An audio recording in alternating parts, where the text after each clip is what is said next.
Hi friends, నమస్తే అండి. Welcome to our channel.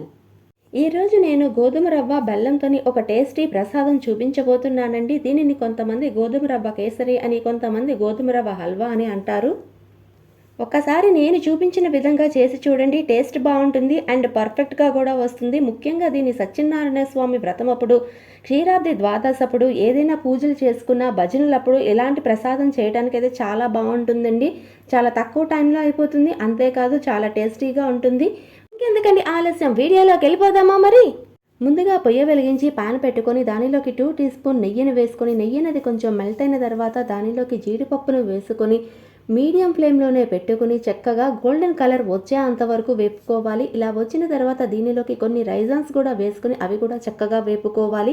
ఇలా జీడిపప్పు రైజన్స్ బాగా వేగిన తర్వాత వీటిని తీసి పక్కన పెట్టుకుందాము. తర్వాత అదే ప్యాన్లోకి 1 గ్లాస్ గోధుమ రవ్వను వేసుకొని లో ఫ్లేమ్లోనే చక్కగా కలుపుకుంటూ వేయించుకోవాలండి. ఇక్కడ గోధుమ రవ్వ అన్నది పసుపుది కాదు, దాన్ని బన్సీ రవ్వ అంటారు. ఇది ఎరుపు గోధుమ రవ్వ. ఇలా వేయించుకుంటూ ఉండగానే మరొక పక్క పొయ్యి మీద మనం ఏ కప్పుతో అయితే గోధుమ రవ్వ తీసుకున్నామో అదే కప్పుతోని 4 గ్లాసుల వాటర్ అన్నది తీసుకుని మరిగించుకోవాలండి. ఇక్కడ మరిగిన తర్వాత చూపిస్తున్నాను చూడండి, ఇలా వస్తే సరిపోతుంది. ఇక్కడ గోధుమ రవ్వ కూడా చక్కగా వేగుతుందండి. ఇలా వేగేసరికి గోధుమ రవ్వ అనేది కొంచెం వైట్గా వస్తుంది. అంతేకాదు మంచి సువాసన కూడా వస్తుంది. అప్పుడు ఈ పాయింట్లోని ఇలా మరుగుతున్న వాటర్ని నెమ్మదిగా వేసుకుంటూ చక్కగా కలుపుకోవాలండి. ఇలా కలుపుకున్న తర్వాత దీన్ని మూత పెట్టుకుని చక్కగా మధ్యలో కలుపుకుంటూ ఉడికించుకోవాలండి. ఇక్కడ నేను ఉడికిన తర్వాత చూపిస్తున్నాను చూడండి, గోధుమ రవ్వ అనేది ఎంత చక్కగా ఉడికిందో కదా.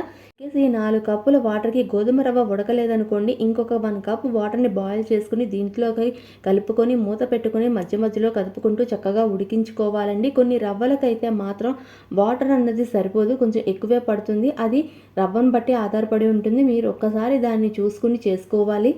ఇప్పుడు ఈ పాయింట్లోని 1 టీ స్పూన్ ఇలాచీ పౌడర్ని వేసుకోవాలి. తర్వాత మనం ఏ గ్లాస్తో గోధుమ రవ్వ తీసుకున్నామో అదే గ్లాస్తోని 1.5 గ్లాసు బెల్లాన్ని వేసుకోవాలండి. నేను తీసుకున్న బెల్లంలో అయితే ఎటువంటి డస్ట్ లేదో, అందుకే నేనైతే డైరెక్ట్గా తీసుకుంటున్నాను. ఇన్ కేస్ మీరు తీసుకునే బెల్లంలో కొంచెం అన్నది మట్టి ఏమైనా ఉన్నది అనిపించింది అనుకోండి, బెల్లాన్ని ఒక గిన్నెలోకి తీసుకుని దానిలోకి 1/2 గ్లాస్ వాటర్ అన్నది పోసుకుని కదుపుకుంటూ బెల్లాన్ని కరిగించుకోవాలండి. ఇలా కరిగిన బెల్లాన్ని మనం రెడీ చేసుకునే గోధుమ రవ్వలోని వేసుకుని బాగా కలుపుకొని దానిలోకి 1 టీ స్పూన్ నెయ్యిని కూడా వేసుకొని బాగా కలుపుకొని మూత పెట్టుకొని ఉడికించుకోవాలండి. ఇలా కొంతసేపు ఉడికేసరికి బెల్లం అన్నది చూడండి బాగా మెల్ట్ అయింది కదా. ఇది అన్నది కొంచెం దగ్గరకు వచ్చే అంతవరకు ఉడికించుకోవాలి, కానీ మధ్య మధ్యలో కదుపుతూ ఉండాలండి. ఇలా కదుపుతూ ఉన్నప్పుడు మాత్రం కొంచెం నెయ్యి అన్నది కూడా యాడ్ చేసుకోవాలి. ఇలా యాడ్ చేసుకుంటే మన గోధుమ రవ్వ అన్నది బాగా ఉంటుంది టేస్ట్. ఇలా కొంతసేపు ఉడికేసరికి మన గోధుమ రవ్వ కేసరి అన్నది చూడండి ఎంత దగ్గరగా వచ్చిందో కదా. ఇప్పుడు ఈ పాయింట్లోని నేనైతే 1 టీ స్పూన్ తేనెని యాడ్ చేసుకుంటున్నానండి.